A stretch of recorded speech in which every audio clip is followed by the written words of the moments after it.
তথ্য যোগাযোগ প্রযুক্তি বিষয়ক ধারাবাহিক আলোচনায় সবাইকে স্বাগত জানাচ্ছি। আমি মোহাম্মদ জাহিদুল হক। আমরা আলোচনা করছি ওয়েব পেজের ডিজাইন ধারণা ও এইচটিএমএল অধ্যায়টি নিয়ে, এবং আজকে হচ্ছে আমাদের লেকচার নাম্বার 2। গত লেকচারে আমি তোমাদের সাথে কিভাবে একটা এইচটিএমএল কোডকে তুমি এডিটরের মাধ্যমে সেভ করতে পারো এবং ব্রাউজারে সেটা কিভাবে আবার প্রদর্শন করতে পারো সেই বিষয়টা নিয়ে তোমাদের সাথে কথা বলেছি, এবং আজকের পর্বে আমি তোমাদের সাথে শুরু করে দিব যে কিভাবে তোমরা কোড লিখবা, এইচটিএমএল কোড লিখবা। তো এই জন্য প্রথমেই তোমার যেটা ওপেন করতে হবে সেটা হচ্ছে যে নিচে নোটপ্যাড।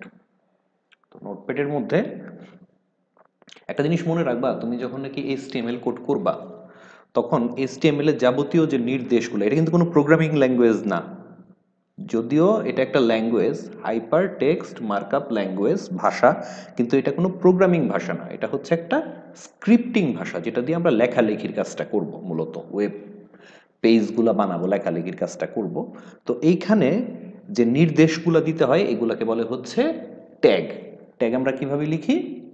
এরকম একটা ব্র্যাকেটের ভেতরে কিছু শব্দ লিখি, যেমন আমি এখানে লিখলাম প্রথমেই HTML লিখে এভাবে, এটা হচ্ছে একটা ট্যাগ, এটা একটা নির্দেশ। এই এই যে শব্দটা রয়েছে, এই শব্দ দিয়ে বোঝায় হচ্ছে যে এখান থেকে একটা পেজ শুরু হলো। তো যখন একটা পেজ তুমি শুরু করবা তো অবশ্যই পেজটা তোমার শেষ করতে হবে। তো শেষ করার জন্য একই নির্দেশ, শুধুমাত্র তুমি একটা ব্যাকস্ল্যাশ ব্যবহার করবা, HTML। দেখো প্রায় একই জিনিস আমি লিখেছি। এখানে লিখেছি হচ্ছে, এখানে লিখেছি HTML আর এখানে লিখেছি ব্যাকস্ল্যাশ HTML। এটার মানে হচ্ছে যে পেজটা শুরু হলো আর এখানে হচ্ছে পেজটা সমাপ্ত হলো। এটা একটা নির্দেশ, এই ট্যাগের মাধ্যমে বোঝালো পেজটা শুরু হলো, আর এটা হলো হচ্ছে কি পেজটা শেষ হলো। তাহলে এখান থেকে এই পর্যন্ত হচ্ছে আমার পেজটা। একটা পেজের এখন আমরা যে কথাগুলো বলবো সেটা হচ্ছে একটা একেবারে মৌলিক গঠনটা নিয়ে, যে শুধুমাত্র পেজটা তুমি তৈরি করবা, এই পেজের ভিতরে কোনো উপকরণ কিন্তু আমি এখনো দিব না। একটা পেজের দুইটা অংশ থাকে, একটাকে আমরা বলি হেড অংশ, যেটা নাকি উপরের দিকে থাকে, আরেকটা হচ্ছে বডি অংশ। তো হেড অংশটা তো অবশ্যই শুরু হবে পেজটা শুরু হওয়ার পরে, তার মানে HTML যে ট্যাগটা আছে এটার পরে আমার হেড ট্যাগটা শুরু হবে। তো এটার জন্য হেড অংশটা শুরু করার জন্য আমরা লিখি হচ্ছে এই ট্যাগটা, হেড নামের ট্যাগটা, এবং হেডটা শেষ করার জন্য আমরা অ্যাজ ইউজুয়াল এটাই ব্যবহার করব, ব্যাকস্ল্যাশ HEAD, হেড। তার মানে পেজের ভেতরে একটা অংশ তৈরি হয়ে গেল। এখান থেকে এই পর্যন্ত হচ্ছে পেজ, পেজের ভেতরে একটা অংশ, এটার নাম হচ্ছে হেড অংশটা। হেড অংশের পরে আরেকটা অংশ থাকবে, এটাকে আমরা বলবো হচ্ছে বডি অংশ, BODY। বডি দিয়ে বডি অংশের কাজটা শুরু হয় এবং এটা শেষ করতে হয় হচ্ছে ব্যাকস্ল্যাশ BODY। আমি যদি পোর্শনগুলো একটু আলাদা করে ফেলি একটু, তাহলে দেখবা যে এটা মনে করো হচ্ছে হেড অংশ, এটা আলাদা করে রাখলাম আর কি, এটা হচ্ছে বডি অংশ। তার মানে এখান থেকে এই পর্যন্ত হচ্ছে আমার পেজটা, পেজের দুটো অংশকে আমরা মার্ক করে ফেললাম। এই অংশের ভেতরে থাকবে হেডটা আর এই অংশের ভেতরে থাকবে হচ্ছে বডিটা। তুমি তোমার ওয়েব পেজের মধ্যে, যেই জিনিসগুলা প্রেজেন্ট করতে চাও তোমার ইউজারের কাছে, সেগুলা থাকবে হচ্ছে বডির ভেতরে। যেমন বডির ভেতরে আমরা লিখলাম হচ্ছে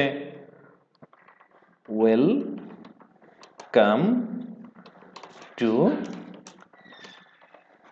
জাহিদস অনলাইন স্কুল। আমরা ইউজারের কাছে যে মেসেজটা দিতে চাই সেটা হচ্ছে যে পেজের মধ্যে আসবে welcome to Zahid's online school, তার মানে এটাই শুধুমাত্র দেখবে।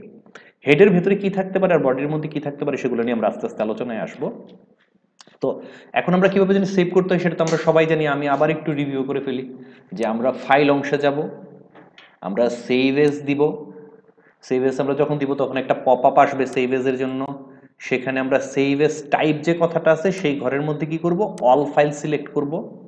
ফাইল নেমের মধ্যে একটা নাম রাখবো, আমরা একটা নাম রাখলাম, এটার নাম রাখলাম হচ্ছে হোম ডট HTML। অবশ্যই কিন্তু এক্সটেনশন দিতে হবে, HTML এক্সটেনশনটা দিলেও কাজ করবে, শুধু HTM দিলেও কাজ করবে। তো তুমি চেষ্টা করবে সবসময় HTML দেওয়ার জন্য। তো তুমি কোথায় সেভ রাখতে চাও? আমি সিদ্ধান্ত নিলাম যে আমি আপাতত ডেস্কটপের মধ্যে রাখবো, এবং এখানে ডেস্কটপটাই ডেস্টিনেশন দেখাচ্ছে, তো আমি ডেস্কটপের মধ্যে এটা সেভ করে ফেললাম। দেখো উপরে আমার ফাইলের একটা নামকরণ হয়ে গেছে হোম, এবং এই যে সাইডে দেখো যে আমার একটা কিন্তু এই ফাইলের একটা ইয়াও দেখাচ্ছে, শর্টকাটও দেখাচ্ছে ডেস্কটপের মধ্যে, যে এই যে ফাইলটা ক্রিয়েট হয়ে গেল। এখন চলো আমরা এই ফাইলটা একটু ওপেন করে দেখি। তোমরা সবাই জানো যে ফাইলটা যদি আমরা আউটপুট দেখতে চাই আমাদের ব্রাউজার ব্যবহার করা লাগবে। তো আমি ডান বাটনে ক্লিক করে করতে পারি, অথবা এটার মধ্যে যদি ডবল ক্লিক করি এই ফাইলটার উপরে, তাহলে কি আসলো, সরাসরি গুগল ক্রোমের মধ্যে এটা ওপেন হয়ে যাবে, অথবা তোমার যে ব্রাউজারটা তোমার এখানে ডিফল্ট সেটিংয়ে দেওয়া আছে সেটার মধ্যে এটা ওপেন হয়ে যাবে। যে welcome to Zahid's online school, তার মানে বডির মধ্যে আমি যে কথাটাই লিখবো এই কথাটাই এখানে চলে আসবে। তো চলো আমরা এটা একটু মিনিমাইজ করে রাখি, যেহেতু ফাইলটা বারবার খোলা লাগবে। আমি কি করলাম, আমার কোডের অংশটা আবার নিলাম। আমি কি করলাম, এখানে ওয়েলকাম লেখার পরে ওয়েলকাম টু এই কথাটা এখানে রাখলাম, একটা এন্টার দিয়ে আমি কি করলাম, জাহিদস অনলাইন স্কুলটাকে আমি দ্বিতীয় লাইনে নিয়ে আসলাম। তো চলো এটাকে সেভ করি এই অবস্থায়। তাহলে আউটপুটটা কেমন আসা উচিত, যে ওয়েলকাম টু একটা লাইনে, জাহিদ অনলাইন স্কুল কথাটা আরেক লাইনে। তো চলো দেখি এটা কি হবে, কিছুই চেঞ্জ আসতেছে না, তো আমাদের একটু রিফ্রেশ করা লাগবে, ঠিক না? তো রিফ্রেশ করার জন্য কি করতে হবে, এই জায়গার যে বাটনটা আছে এই বাটনটার মধ্যে একটা ক্লিক করতে হবে, করলে এটা রিফ্রেশ হবে। রিফ্রেশ হলো, বাট কোথায়, আউটপুটে তো কোনো পরিবর্তন দেখতে পাচ্ছি না। তাহলে মূল বিষয়টা হচ্ছে এরকম, যে তুমি কোডের মধ্যে এখানে যখন তুমি এন্টার দিবা, সেই এন্টার আসলে বুঝে না, নতুন লাইন সে বুঝে না। নতুন লাইনের জন্য এক ধরনের নির্দেশ বা ট্যাগ দেওয়া লাগে, সেই ট্যাগটা হচ্ছে বিআর। তো চলো বিআর নামের একটা ট্যাগ দিয়ে দিলাম। বিআর ট্যাগটা কেন ব্যবহার করেছি আমি, নতুন লাইনের জন্য। খেয়াল করো এখানে সবগুলো ট্যাগের কিন্তু একটা শুরু আছে এবং শেষ আছে, যেমন এইচটিএমএল শুরু করেছি শেষ করেছি, হেড শুরু করেছি শেষ করেছি, বডি শুরু করেছি শেষ করেছি, বাট বিআর এর কোনো শেষ নাই। বিআর হচ্ছে একটা এমটি ট্যাগ। ট্যাগের ক্লাসিফিকেশন নিয়ে আমি পরবর্তীতে কথা বলবো, তবে মনে রাখবা কিছু কিছু ট্যাগ আছে যেগুলোর নাকি ওপেনিং ট্যাগ এবং ক্লোজিং ট্যাগ থাকে, এগুলোকে ওপেনিং এবং ক্লোজিং বলে, যেমন এটাকে বলে ওপেনিং আর এটাকে বলে ক্লোজিং। তো অনেকগুলো ট্যাগ আছে যেগুলোর ওপেনিং অংশ থাকবে, ক্লোজিং অংশ থাকবে, আবার কিছু কিছু ট্যাগ থাকবে যেগুলোর নাকি শুধুমাত্র ওপেনিং থাকবে, কোনো ক্লোজিং থাকবে না। বিয়ার হচ্ছে সেরকম একটা ট্যাগ। তো চলো এটাকে আমরা সেভ করলাম, এখান থেকে এসে সেভে দিতে পারি, অথবা আমরা সরাসরি কিবোর্ডের মধ্যে কন্ট্রোল এস চেপেও সেভ করে ফেলতে পারি। আচ্ছা এখন দেখি তো কোনো পরিবর্তন এসেছে কিনা। ওয়েলকাম টু এক লাইনে, আর জাহিদস অনলাইন স্কুল এই কথাটা হয়ে গেছে হচ্ছে দ্বিতীয় লাইনে। আমি একটু জুমটা বাড়ায় নিলাম যাতে আমাদের লেখাগুলো বুঝতে সুবিধা হয়।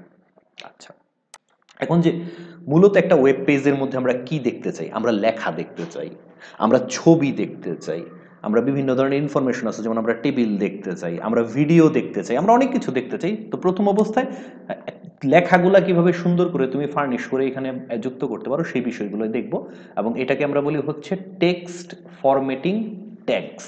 এটার নাম হচ্ছে টেক্সট ফরম্যাটিং ট্যাগস। আমি এখানে কিছু টেক্সট ফরম্যাটিং ট্যাগস লিখে ফেললাম, টেক্সট ফরম্যাটিং ট্যাগস। তো এখানে একটা বিআর দিয়ে দিই আমি, না তাহলে নতুন লাইন হয়ে গেল, আরেকটা নতুন লাইন হয়ে গেল। আমি যদি দুইবার বিআর দিই তাহলে দুইবার এন্টারের কাজ করবে। তো টেক্সট ফরম্যাটিং ট্যাগগুলো আমি কেন দিব, যে আমি কিছু ব্যবহার তোমাদের দেখাবো, যে নতুন নতুন কি কি ট্যাগ আমরা ব্যবহার করতে পারি টেক্সট ফরম্যাটিং করার জন্য। তো এখানে আমি একটা বিআর দিলাম। আমরা একটু আমি লিখে দেখাই তোমাদেরকে যে আউটপুটটা কেমন আসে। সাপোজ আমি লিখলাম হচ্ছে দিস ইজ ফর টেস্ট। আমি একটা বাক্য লিখেছি দিস ইজ ফর টেস্ট, এবং আমি সিদ্ধান্ত নিলাম যে এখানে যতগুলো শব্দ দেখাচ্ছে, যে লেখাগুলো আমাদের আউটপুটে দেখাচ্ছে, সেই আউটপুটগুলো কিন্তু নর্মাল আকারে দেখাচ্ছে। আমি চিন্তা ভাবনা করলাম যে আমি এখন যে বাক্যটা দেখাবো দিস ইজ ফর টেস্ট, এই বাক্যটা বোল্ড আকারে আসবে, আউটপুটে বোল্ড আকারে আসবে। তাহলে আমি কি করতে পারি, তাহলে আমি যে ট্যাগটা ব্যবহার করব সেটা শুরুতে যতটুকু অংশ আমি বোল্ড করতে চাই, শুরুতে আমি বি একটা ট্যাগ লিখব, যতটুক পর্যন্ত আমি বোল্ড করতে চাই, একেবারে মাথা পর্যন্ত না, একেবারে ফুল স্টপ পর্যন্ত আমি বোল্ড করব, এই জায়গার মধ্যে আমি নিয়ে আসলাম হচ্ছে ব্যাকস্ল্যাশ বি। এখন আমি একটু সেভ করি, দেখি তো কাণ্ডটা কি হয়। আবার বলেছি দুইভাবে করতে পারো, ফাইল থেকেও সেভ করতে পারো, কিবোর্ডে কন্ট্রোল এস চেপেও সেভ করতে পারো। তো দেখি তো এখানে কোনো পরিবর্তন এসেছে কিনা ব্রাউজারের মধ্যে। আরেকটু রিফ্রেশ করলাম, দেখো welcome to Zahid's online school, তারপর দুইটা বিআর দিয়েছিলাম, এই কারণে দুইটা লাইন ফাঁকা হয়েছে। টেক্সট ফরম্যাটিং ট্যাক্সের পরে আমি একটা বিআর দিয়েছিলাম নতুন লাইনে, দেখো অন্যান্যগুলোর চাইতে কিন্তু ও একটু বোল্ড আকারে চলে আসছে, মানে লেখাটাকে একটু বোল্ড করতে চাইলে তুমি বি ট্যাগটা ব্যবহার করবা। চলো আমরা আরেকটা লাইন তৈরি করি, এবং সেখানেও সেটার নামও দিলাম হচ্ছে this this is A N O. Another test. আমি চিন্তা করলাম যে এই লাইনটাকে কি করা যায়, এই লাইনটাকে আমি করব হচ্ছে আন্ডারলাইন করতে পারি কিংবা ইটালিক করবো এটাকে আমি। তো সেক্ষেত্রে আমি দিব হচ্ছে আই, এবং সবার শেষে থাকবে হচ্ছে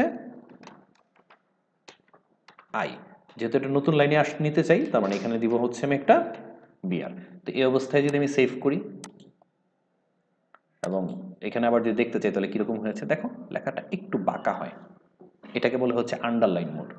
তা আমরা এরকম টেক্সট ফরম্যাটিং আরও অনেক ট্যাগ নিয়ে তোমাদের সামনে কথাবার্তা বলবো আমাদের পরবর্তী ভিডিওগুলোতে, আরও অনেক আলোচনা হবে। তোমরা একটু বাসায় প্র্যাকটিস করবা, প্র্যাকটিসটা ক্যারি করবা, আমাদের সাথে থাকবো, আমাদের ভিডিওর সাথে থাকবা।